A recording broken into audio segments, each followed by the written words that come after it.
तो ये mini blog करवा चौथ प्रेप का पार्ट 2 है। पार्ट 1 मैंने ऑलरेडी अपलोड कर दिया था, जिसमें मैंने अपने करवा चौथ का गिफ्ट खरीदा था जो मुझे राहुल ने दिलाया था, और साथ में मैंने ड्रेसेस खरीदी थी जो मुझे करवा चौथ में पहननी थी।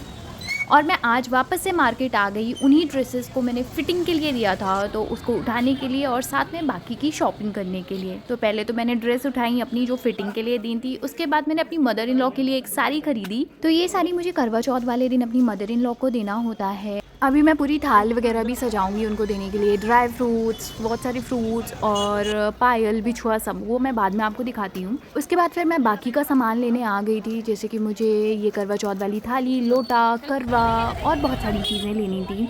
इतनी प्यारे प्यारे सामान मिल रहे थे ना करवा में, इतने सारे बहुत सुंदर सुंदर कलर थे। मैंने रेड पिक किया क्योंकि रेड, ऐसे बोलते हैं रेड बहुत ही ज़्यादा करवा चौथ के लिए इंपॉर्टेंट होता है, आपको रेड कपड़े ही पहनना चाहिए, इसलिए मैंने सब कुछ रेड ही पिक किया। और लिटरली मुझे इतनी मज़ा आ रही थी ना शॉपिंग करके, मैं बता नहीं सकती। अब करवा चौथ मेरा वन ऑफ दी फेवरेट्स त्यौहार है, और पहले मेरा दिवाली था सबसे पहला, लेकिन अब मैं करवा चौथ रखती हूँ, फिर उसके बाद दिवाली। और फिर पूरी शॉपिंग करने के बाद हम दर्शन करने गए। ट्यूसडे था तो हनुमान जी के दर्शन किए, और उसके बाद पानी पूरी खाने गए। तो पहले तो हम अपनी फेवरेट पंडित जी के यहाँ से पानी पूरी खाई, पर पता नहीं क्या हो गया है, 2 बार से उनके यहाँ पानी पूरी अच्छी नहीं लग रही है। तो फिर राहुल ने गागर की पानी पूरी खाई और मैंने वहाँ पे आलू चाट खाई। एक पीस पानी पूरी भी ट्राई करी थी। मुझे गागर की पानी पूरी पसंद नहीं है, ना ही मुझे आलू चाट पसंद आई, बहुत ही ज़्यादा मीठी कर दिया था उन्होंने। उसके बाद हम आपूर्ति गए क्योंकि हमें गमले लेने थे। इस टाइम पे अब मुझे गार्डनिंग का शौक चढ़ा हुआ है उसके लिए, पर उस दिन हमने कोई भी गमले नहीं लिए हैं, बस हमने देखा। और फिर घर आने के बाद बहुत सारे मेरे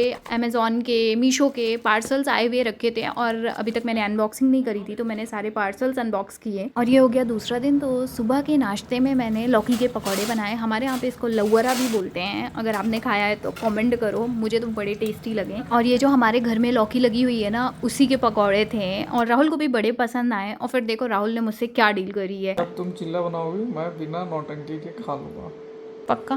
पक्का। और फिर ये है करवा चौथ के एक दिन पहले का सीन। तो यहाँ पे मैंने राहुल के हाथों में अपना नाम लिख दिया, और फिर मैंने भी एकदम भर भर के मेहंदी लगवाई। मुझे तीज में भी लगवानी थी, पर तीज में मुझे बहुत आलस आ गया था, तो मैं नहीं लगवा पाई, तो मैंने करवा चौथ में लगवा ली। और ये रात में राहुल मुझे खाना खिला रहे थे, बड़ा ही अच्छा एक्सपीरियंस रहता है। बढ़िया, आपके दोनों हाथ में मेहंदी लगी है, आपका हस्बैंड आपको खाना खिला रहा है। बाकी लाइक शेयर सब्सक्राइब, करवा चौथ का फुल ब्लॉग आने वाला है।